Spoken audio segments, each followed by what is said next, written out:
Joining us now to provide more insight into the Latin American market is Dan Halstrom. He's Senior Vice President of Marketing and Communications with USMEF. Dan, thanks for coming to the show. Thank you. Appreciate it. Now, you've been involved with this Latin American showcase from the very beginning. Tell us just a little bit more about it. Well, it really started in 2010. It became evident that there was more and more demand for U.S. beef products in the Central South American region. And the issue was that there was really a wide swath of demand. Countries like Peru and Guatemala and Chile and Panama, if you look at the map, it's a wide area to cover. So we were discussing what is the best way to cover this, and that's really where the showcase concept was born.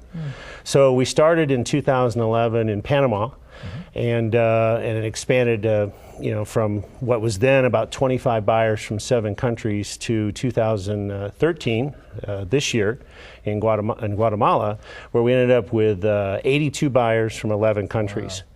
And to give a little insight into what a showcase exactly is, it's a day-and-a-half event. It really combines social time for buyers and sellers to meet, but there's also an educational component where we're teaching the buyers about U.S. beef. What is the grain-fed concept? What is marbling? What is grading? What is the merchandising opportunities with U.S. beef versus some of the other global alternatives?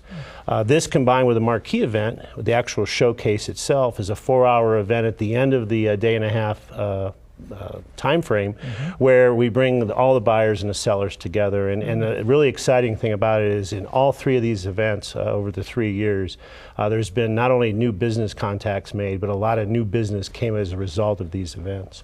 Well, tell us a little bit more about the specific markets within Central and South America that are growing especially strongly.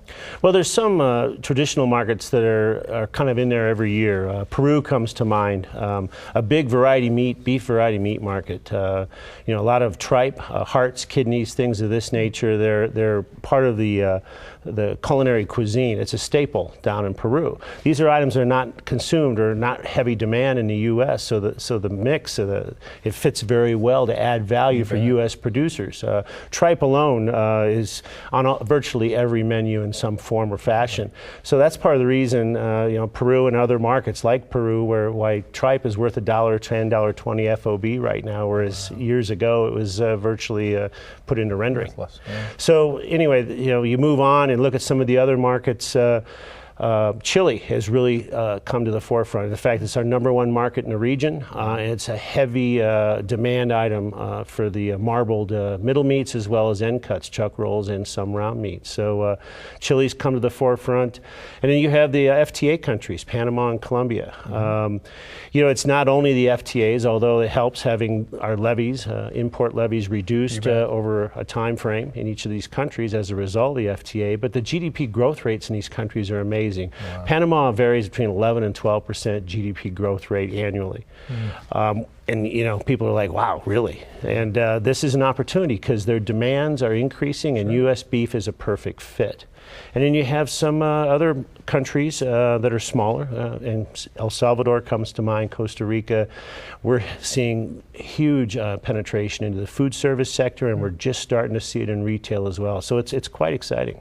Can you quickly frame what other markets around the globe are doing especially well this year? Well, it's an exciting year. We are coming off of last year, which was a record year in terms of revenue for U.S. beef exports, $5.5 billion in sales. We're up 9% year to date. The leaders in that, besides Latin America, would be Japan, Taiwan, and Hong Kong.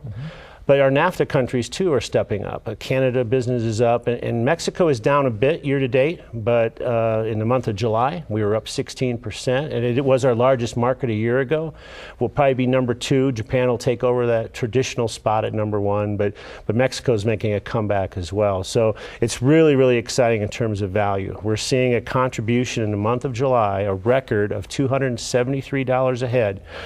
Every animal slaughtered, $273 comes about because of exports on a fed cattle basis. So, I think it's exciting what's happening, but there's more opportunity out there, and events like what we're doing in Latin America are helping to add more and more value all the time. Well, $273 a head in value is good news for all of us that are involved in the cattle industry. Thanks for coming, and thanks for all you're doing globally for the U.S. beef industry. Well, thank you. It's my pleasure. To learn more about USMEF and U.S. beef exports, visit our website at cattlemantocattleman.org.